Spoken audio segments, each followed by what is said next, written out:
Hello, wonderful people. Welcome to Cafdil Healthcare here on Cafdil Television. It is important that every week we come your way and discuss our health issues and see how best we can live healthy life. And today is not exception. Today we're going to talk about pelvic floor dysfunction. But the question is, do you know where your pelvic is located? And do you know the functions of the pelvic floor and the factors that contribute to the pelvic floor dysfunction, and how best we can do to prevent those things? My name is Kojo Arthur. My guest today is one of the best physio in Central Region. Is Richard Mensah is a physiotherapist from Cape Coast Teaching Hospital. Richard, you're welcome. Thank you, sir. One of the best physio in Central Region. If you need him, you contact us and certainly we'll get available to you. Well, like I said, pelvic floor dysfunction. But first, I want you to tell us where the pelvic is located and what are the functions of the pelvic, and then we continue from there. Okay, so to start, I'll use this as a demonstration. So the pelvic is just beneath your abdomen. That is your waist where you used to sit. So we have a bone. This is the bone. You have two bones coming together. This is the waist, and this is the pelvic floor. So inside is the floor. So this is the bone. So you see there's no muscles. So it is hollow. But with the floor, it covers inside of the pelvic.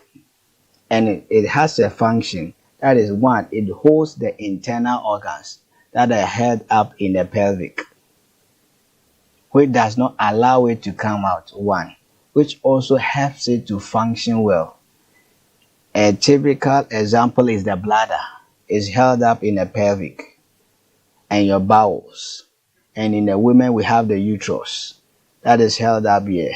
So the pelvic floor is like a trampoline that covers inside of your pelvic, which either relax for something to come out of your pelvic and contract to hold things in your pelvic.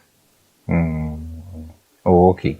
So then tell us, what is pelvic floor dysfunction? So when we talk about dysfunction, when we know function, it means the thing is functioning well. And when we know dysfunction is the thing or what we are talking about not function as it's supposed to be.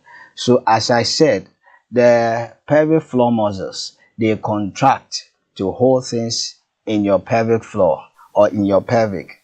That is holding the bowels, not causing especially feces to come out on their own, urine not to come out on their own, and either contract and relax for it to come at a point in time that you need to release it to come out. So when it is functioning, then it means that you cannot control it. You lose control over it. At a point in time, you need the muscle to relax, then they have contracted, which brings one example is constipation. And at a point in time, you need it to contract to hold it, then it releases it. That is when someone can be leaking urine. Just at a smile or maybe lifting a heavy item, then urine comes out on its own. So at that point, the muscles are not functioning well as it's supposed to be, so it is dysfunctioning.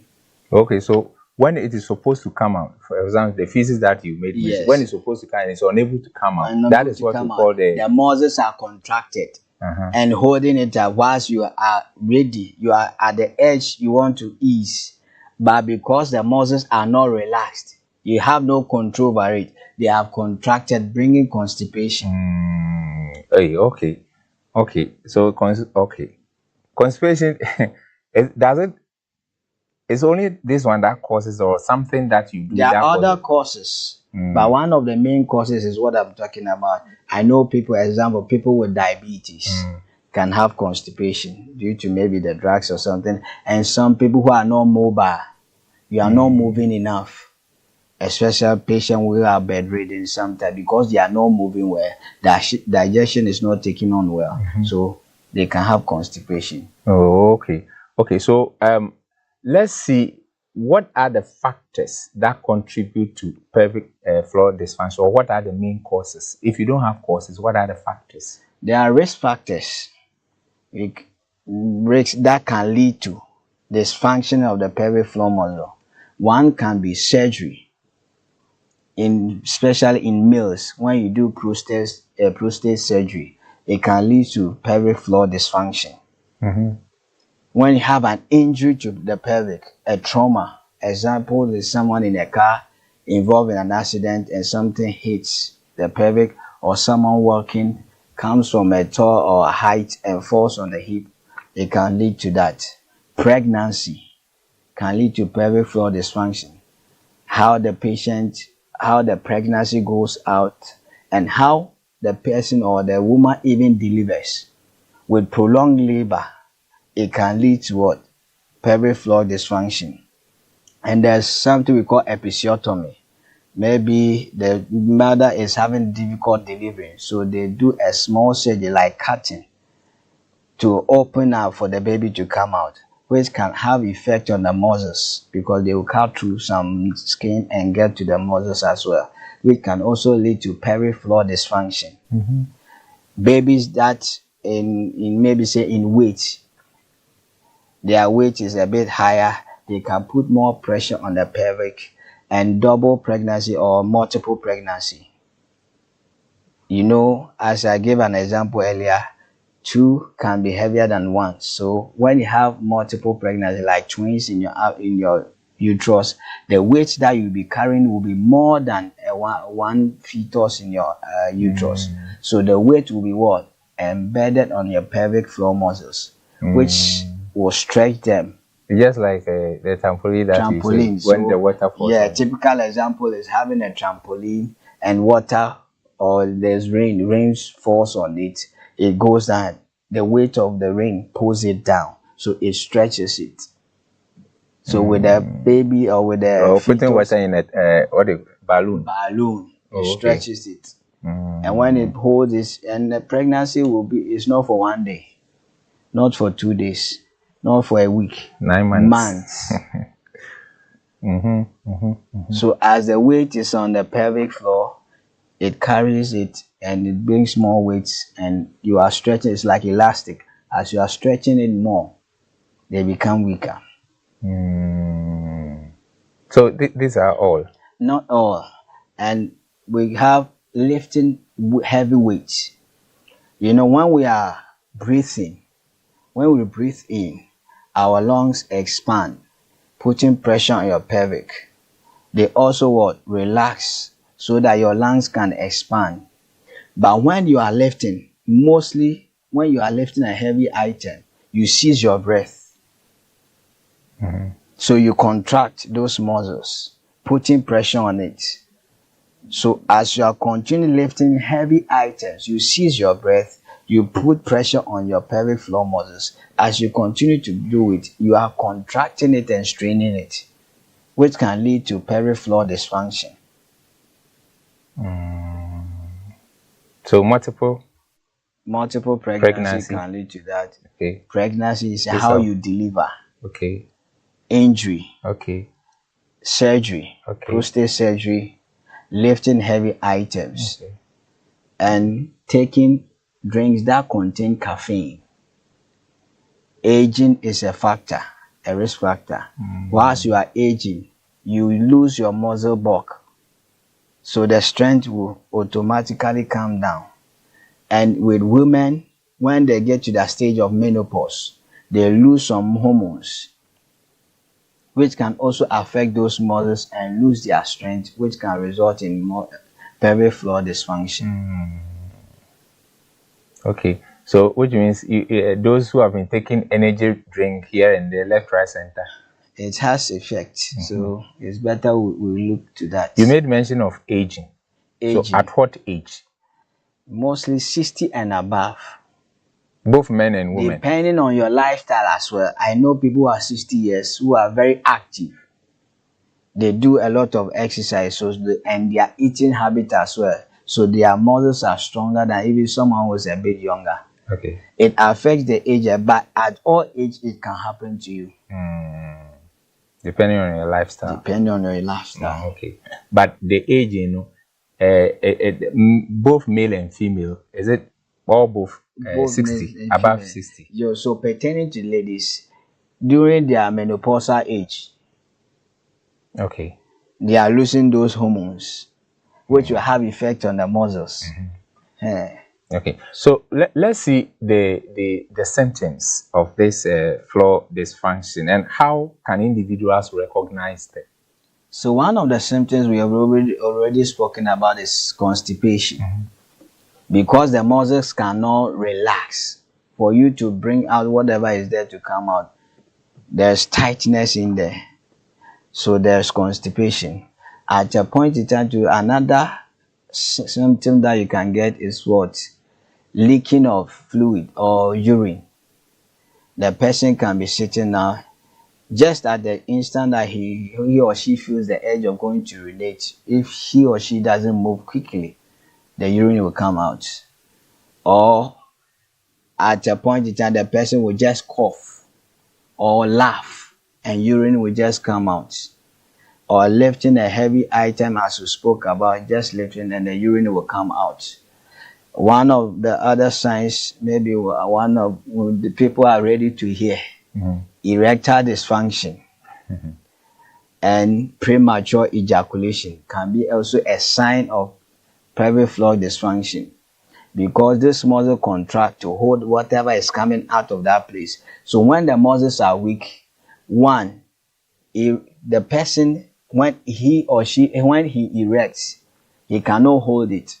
It just comes and goes down, or he cannot even, at the point then when the weakness is so high, the muscles are so low, he cannot have erection at all.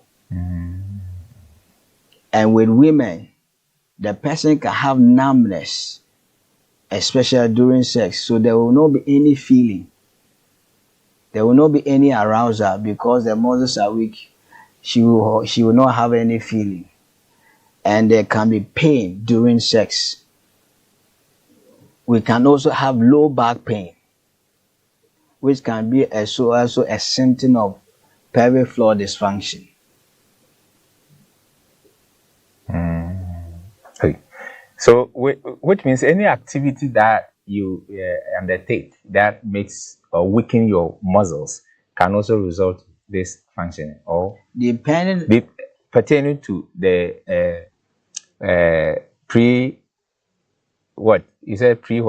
something ejaculation.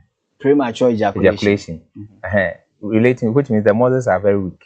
Yes, that is the pelvic floor.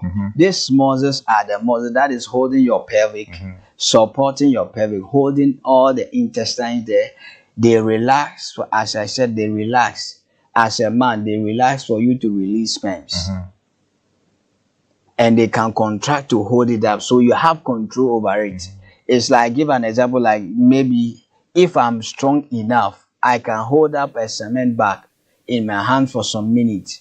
But if someone is weak, immediately he raises it up, it will come down because he cannot hold it up. It's the same way with the pelvic floor muscles. If they are strong enough, they can hold it. You as a person have control over it, so you can contract it to hold it and not let it come out until you yourself ready to release it. Is this one not directly linked to your brain? Because we've heard most of the times that before said thing, it is the brain that also works. There are a lot of factors. Your brain is involved. Your brain is where everything is centered. A sex signal to the muscle for the muscle to move. In the same way, when you have strength in that muscles, as I'm holding this, you see it's only bones, so they cannot move. It's the muscles that moves bones to move. And the signals come from the brain. But if you have trained yourself enough, the same way a macho man can lift more heavy loads, although it's coming from the brain that lift this thing, but without the strength, he cannot lift it. Okay. There should be a control. There should be a control. you have exercise, you have control over the muscle, so you are able to hold it up at any time you want to hold it. You are able to relax it at any point you want to relax it. All right. You're watching Cafdil Healthcare here on Cafdil Television. We discussing pelvic floor dysfunction. I hope you are learning a lot from this. Let's move on from the symptoms and talk about the effective treatment available or treatment option for this pelvic floor dysfunction, and how can individual access this facility or resources? So with the treatment, we have medication to treat such conditions. Although I'm not a medical person or a doctor, but I know there are medication. A typical example is the one I said about women at their menopausal stage, they lose some hormones. So those hormones can be replaced through medications. That is one. And the second one is, at worst, surgery can be done. When it's so severe, a surgery can be done to repair the dysfunctioning muscles, either to release it, to be relaxed if they are so tense, or either to patch up some parts or to be strong. And the most important thing with my profession as physiotherapist, we have exercises that can help you to regain your strength or to strengthen the pelvic floor muscle to function at their normal pace and at their normal state. So for you to access this, one, physiotherapy, for you to have access to physiotherapy, if you know someone as a physiotherapist, one, you can approach him or her on your own. But for you to go through the right channel, you have to go to see a doctor. A doctor will see you, assess you, and refer you to a physiotherapist to manage you in such conditions. Okay. So being a physio, what are some of the exercises that you would need to? One of the main exercises we do or we can do to resolve pelvic floor dysfunction is Kegel exercise. And it's a very simple exercise. But getting to know the right muscles, the right way to do it, and the right direction to do it is a bit of a challenge. And the right way to explain to the patient. Because many a time when we are exercising muscles we are seeing. But this kind of muscles, you don't see them. You are not seeing them. So how to locate them and do it the right way, exercise the muscles the right way, is the challenge. So with Kegel exercise, the best way you can determine or you can detect the muscle you are using is one. A typical example is when you are urinating. In the streamline of urinating, you can stop it in the midline. How you stop it, the way you stop it, is the muscles you use to stop that muscle, the urine from coming out. I'm not saying you should go and stop your urine. It is not advisable, because when you are urinating and you stop it, some of the urine will remain, which is not good for your health. But picture yourself, imagining yourself stopping your urine in mid-streamline. So the way you stop it, as I'm seated, I can do it. You can do it anywhere. So you sit down with your feet on the floor as I'm seated. Then you contract those muscles by what? Imagining yourself stopping the urine from coming out. Another example is when you want to pass out air. The same way you are in a public, you stop it from coming out. It's the same muscles you are using. So by doing that, you are exercising. You are exercising. You stop it, imagining it, the way you can capture that muscle, that knowing that no, I'm using this muscle is what I'm showing. So how you stop air from coming out. In a public place, you want to stop it so that you don't disgrace yourself. So it's the same way. Or when you are at the edge to pass out feces, but you are able to hold it up, the same way you hold it up, you are using those muscles. But I'm not saying it's when you are at the edge that you do that. It's not advisable.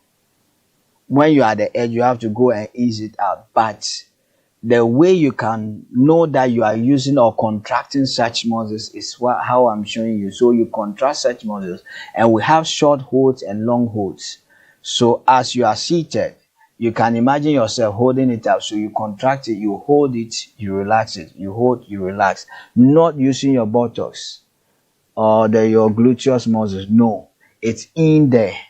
So it must be felt inside, not using any external muscles. Okay. When you do such, you are not using the right muscles. So you hold it up, you contract, you relax. You can do it 5 seconds. And the long hold is you hold it up, you count maybe 10 or 20 in your head. But the more you do it, the better. Okay. The more you do it, the better. And there are other exercises. As I said, it is the pelvic floor. So we have core. Those muscles are mainly called core stability muscles. It makes you more stable, makes you more balanced. That's why footballers are more balanced. Because of what? They do exercises to trim down their abdomen. And one thing we didn't talk about it with the risk factors is obese or obesity. When you are obese, you put pressure on your pelvic floor muscles, they can become weak. So we have pregnancy in women. We can also have pregnancy in men. People who say they have invested in the abdomen. They've invested in sickness. So you can do this pelvic floor muscles exercises, also working on your abs. And doing core stability exercise. So with the Kegel exercise, not only with the Kegel exercise, when you are doing, no one will see it. So I've explained it, but there are other exercises like the core stability exercise, the bridging exercises. We can do it. We can even demonstrate it for others to see. So core stability and bridging. It's not difficult exercise.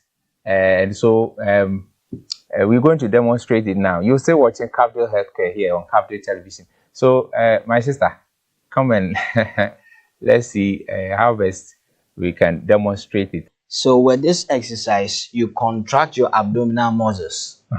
You make it hard. You tighten your abs, but don't seize your breath. Okay. You breathe from your chest. We don't breathe from our abdomen. Okay.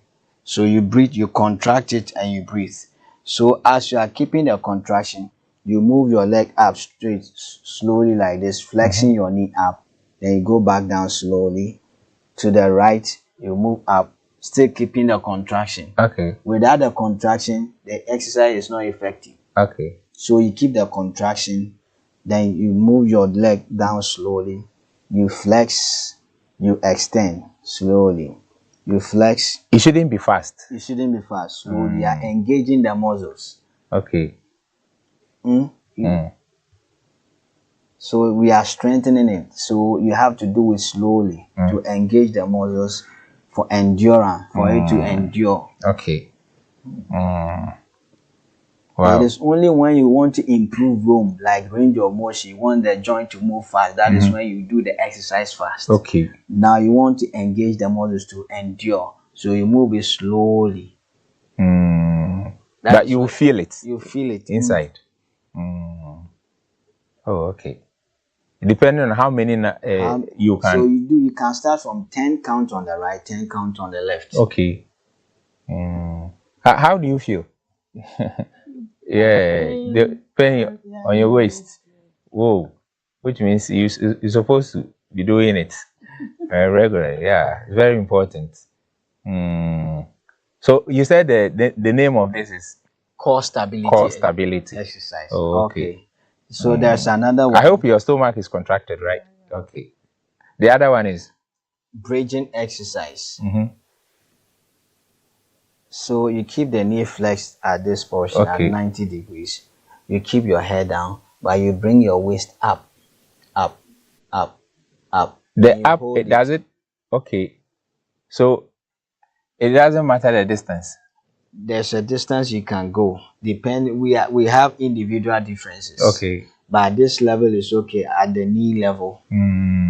Sloping this way. So you hold it and you count either 10 or more. Are you counting or I should count for you? Depending. So, okay, 1, 2, 3, 4, 5, 6, 7, 8, 9, and 10. So So go with down this, slowly. she doesn't need to contract or make the stomach hard. Oh, okay. So you said the name is Bridging exercise. bridging. So Bridging. another way to do it, you can also come up this way, then you go down slowly, up, down.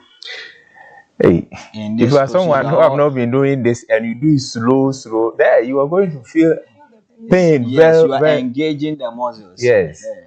Maybe during it you can feel, but after that you'll be relaxed. Wow. Oh, okay. And another way, you bring your feet up together this way. You open Still it up. bridging. Yes. Then come up. This one will be more difficult than the first one. Yes. So exercise is progressive. You need to challenge yourself as you are progressing. Okay. It's like a child learning, and you always learn A, B, C, D. Okay. You are not progressing. Yeah. At a point now, you have to move to 2-letter words, Okay. 3-letter words. All right. So it's the same way. As you are progressing, you need to challenge yourself to engage the muscles more. All right. Thank you. If you are home watching us, try to do the same exercise and tell us the results. Hey, sorry, we'll give. Don't fall. If you are home, try doing the same and tell us how you feel. Then it's a very good exercise. It's very good exercise. Even for low back pain. If you have low back pain, you do such exercise, it helps a lot. Low back pain. Yes. Oh, okay. And say, Obia Obia can also do the same thing. Depending on where the pain is coming from, and especially from the assessment of the therapist. Okay. So, individual into me show when I depending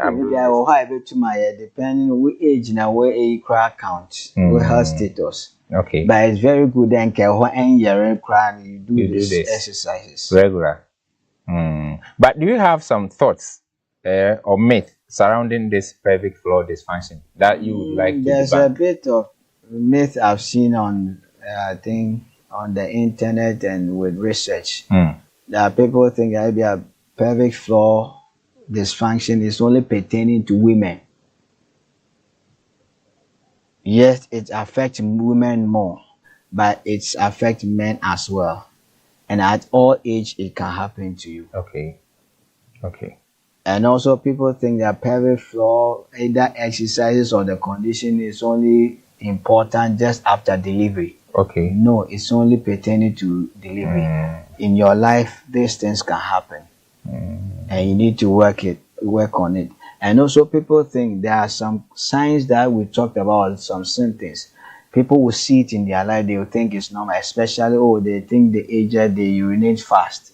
When they are at the edge of urinating, it comes fast. But at a point, it has some dysfunction of the pelvic floor muscle that need to be attended to. So you don't take it lightly. And then when they begin to laugh, muscle is that kind of thing. It's not normal. And also one thing I've not seen in research, but with my own studies, I've seen that when people are frequently urinating, they relate it to diabetes. Oh, okay. But it's not only diabetes that will lead you to be urinating frequently. Okay. Pelvic floor dysfunction can lead to that, so you better check on it. So how does this floor dysfunction impact different aspects of a person's life, such as physical activity, your relationships, and mental well-being as well? This pelvic floor dysfunction we are talking about is a very serious topic. If we can even we have more time to delve into it properly.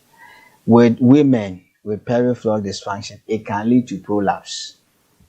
That is an internal organ coming out of its position. A typical example is the uterus. The uterus can come out of its position, coming out of the vagina, which is a very serious condition. It can bring out some odor on the woman that will even deter her from going to public places. or living a life, having a quality of life, because you know you have this odor on you. How can you relate to people? And even at the normal instant, if you urinate frequently in a social gathering with your friends having fun, and you need to get up like 3 or 4, 5 times to go and urinate, how will you feel? And as we spoke about erectile dysfunction or premature ejaculation, a married man having such a challenge will not be able to satisfy the wife, which will take a toll on the person emotionally, physically as well, even the relationship itself, the marriage itself. Some marriages are collapsing due to this, but maybe they don't know the root cause. Yeah, so they go buy medicine kind of thing. Yes. So it has a lot of impact on a person's life. Negative impact. Let me take you back. So if I'm in a car and I feel like urinating, or I feel like, release my feces or whatever, so I decide to hold it, maybe from Accra to Cape Coast, does it put pressure on the floor? Yes, it does. And it is never advisable. This thing can lead to so many things, especially having effect on your kidneys. Urine that is coming out is something that is not needed in the body, so it must come out. That's why you need to void it for it to come out. Feces that is coming out is something that is not needed in the body, that needs to come out. So if you hold it up, one, you are putting pressure on your own system. And at that time, because you are holding it, you are contracting the muscles. It's like holding a weight in your hand, maybe a 5 kg rice in your hand for 1 hour. How will you feel after? Maybe you will not have any pain at that time, but you have stressed the muscles. You have contracted it and held it up for a long period of time, which is not good for your system. Okay, so those of you who So it's better, I don't know why people feel shy telling the driver, I want to get down and wee. It's just a simple thing. Just inform the driver in a very polite way. You get down and you go and do it yourself. Oh, okay. We must learn to do that. Some drivers do. When you tell them, they will not even the passengers will even be yelling at you, and so on and so forth. So what role does floor rehabilitation, let's come to the rehabilitation aspect, does it play in managing pelvic floor dysfunction? And what can patients expect from this type of therapy? So with the pelvic floor rehabilitation, when we talk about rehabilitation, it means bringing something back or reviving something. So now let's say the muscles are weak, they are down. So the rehabilitation is to revive the muscles. So one, education is very, very important. Educating the patient on his or her condition. And two, how to locate the muscles. Three, and how to exercise or revive the muscles through exercises is very, very important. As I said earlier, when you are exercising, most of the muscles we exercise, we see them. But these are muscles we don't see them. So to locate them is the challenge. And as a therapist or as a medical person, how the right words to use for the patient to understand is very, very, very important. And as a patient, when you have such conditions, by the grace of God, I can testify that I've seen several cases that has passed through my hand, and I've seen a lot of progress without surgery and without any other medications. They have seen progress. So if you are able, I tell people that the earlier the better. When you see such signs showing up or symptoms showing up, it's better you report early so that you are being attended to, so that you can see the progress quickly. And also, it all depends on you. It's like going to the hospital. A doctor will prescribe a drug for you. You can go and buy it, or someone will buy it for you. But if you don't take it, how can it be effective? All right. Okay, so you made mention of lot of exercises and stuff, but I want to know, are there specific exercise or lifestyle change, or changes that can help health and reduce the risk of this dysfunction? So, as we talked of the risk factors, one, lifting heavy items. So, it's better, one, if you are someone who is into lifting, you must know the right technique in lifting and the amount of weight that you need to lift, not going beyond yourself, straining yourself. And as a person, generally, you need to exercise. You need to do general exercise. And when you do general exercise, you engage all the muscles. That is aerobics and stuff. Aerobics. And we also have strengthening exercise as well. Aerobics is good, working on your heart. But generally, exercising your muscles, like strengthening the lifting weight, but at a moderate level. That's small dumbbells and stuff. It helps a lot. And also, a woman, with women especially, when you deliver, in our dispensation, we don't see it normally when a woman is pregnant. There are exercises you can do. You can come to physio for you to be assessed and give you prescribed particular exercises that will help you. That can even help you deliver easily. And one particular exercise that is good, one, not even when you have the dysfunction, even without the dysfunction, when you are pregnant, it's better you do it. Stomach back to normal. A lot. Depending on, one, the patient condition or prior to pregnancy, the state of their activities. Okay. So how common is this pelvic floor dysfunction among different demographics, and are there any particular group or groups that are at higher risk? With research, it shows that it affects women more, and the aged are also at a high risk. Is it because of things that are contained in the pelvic floor? That's the women, you said they have uterus, they have this, they have this, they have that, and all. Whereas men, ours are very few. Is that mostly we have two: only the bladder and the bowel. And with women, we have the uterus, the bladder, and the bowel. Three. Okay. And women mostly will get pregnant. Okay. And deliver. Okay. Putting pressure on what? The floor. And also with menopause, as I said, they lose some hormones compared to men. But it can happen to at all ages. That's very necessary. You're still watching Cafdil Health Care here on Cafdil Television. Very soon we'll draw the curtain, but we're still discussing pelvic floor dysfunction, and I hope you are learning a lot from this, from our education. And from now, if you don't exercise, I know you're going to exercise from here. So let's see. There are some people who suspect they may be experiencing this pelvic floor dysfunction, but they are unsure about seeking help. What advice would you give to those people? What I would say to such people is, one, don't diagnose yourself. I'm not here to scare you. Yes, you may be seeing such signs or symptoms, but that doesn't mean, that's why we say risk factors. If you have such, that doesn't mean you have this condition, but it can lead to that condition or you are having it. The best way is to go to the hospital for you to be assessed and diagnosed. When you are diagnosed, then you can be treated.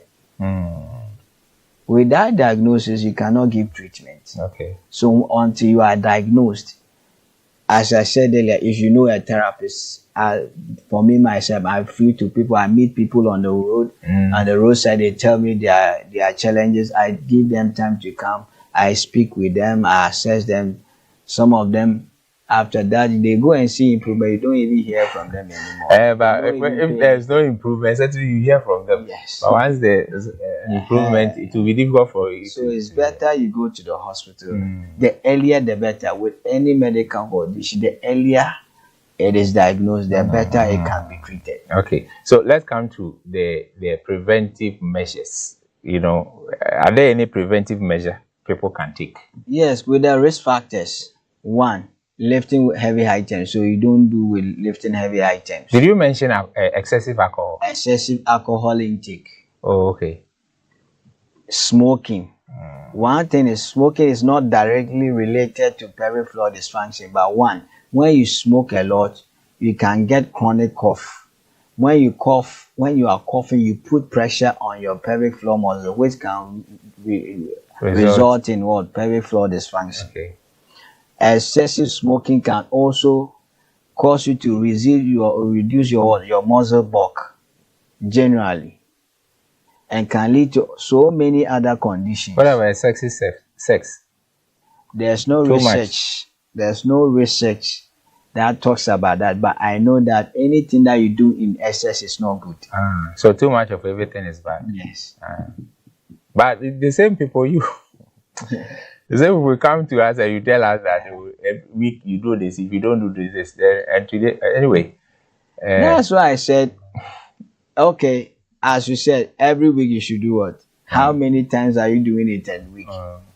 How many people are you doing with? If you are married, one thing I can testify is, if you are married, you have one spouse, it's the same thing. Excuse me to use this word, entering you every day. It's the same size. What about people who are attending or having affairs with different guys? Different sizes. That is also another story on its own. But I'm interested in this, the uterus, sometimes, especially the women, where they may be experiencing a kind of scent and that kind of thing. When the uterus begin to come out, prolapse, they may have some stigma surrounding those things. So how can you break that stigma surrounding pelvic floor dysfunction, especially women? One thing I try to tell people whenever I meet them is, I tell them that no one is happy to have sickness, or no one will go and see sickness walking on the way and go and pick it and dump it in his or her system. So if someone is affected with a particular sickness or diseases, it is those of us who surround that person that we need to come closer and even help that person. There are people who are having such conditions, they don't know even that they can be cared for. Maybe you are hearing us, you have heard some education on TV, education on radio. You are the one to direct the person to the right place to go for treatment or medication. But you don't chastise the person or go about broadcasting to other people, or even showing out some say that this person is having some condition that he or she must not relate to human beings or must not be accepted. No, it is never right. All right. We must be out there to help other people. Good. So our time is up, and we have to leave. But before we leave, do you have anything to tell our listeners, our viewers? What I will tell people is, exercise is very, very important. When you are able to exercise at the right pace, at the right intensity, you can do away with about 80% of sicknesses and diseases. So let us endeavor to exercise. If you don't know the particular exercises to do, you can reach out to me and I can help you out. Yeah. Would you mind giving your number? I can give my number out. Okay. 0244 87 8860. Again. 0244 87 8860. All right. Thank you very much. Thank you so much. Richard Mensah is a physiotherapist from Cape Coast Teaching Hospital. This is where time will allow us to be with you. My name is Kojo Arthur. Thank you for watching, and thank you to all the crew. God willing, same time next week. Stay blessed.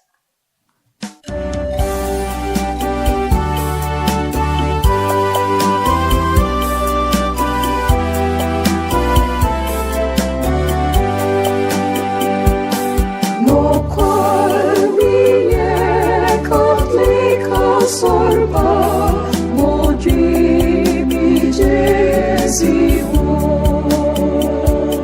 begye mo kwal fama.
Since time immemorial, God has always communicated himself and his will through various voices: the prophets, the kings, the judges, not forgetting John the Baptist, who was a precursor to Jesus Christ and gave us the will of God.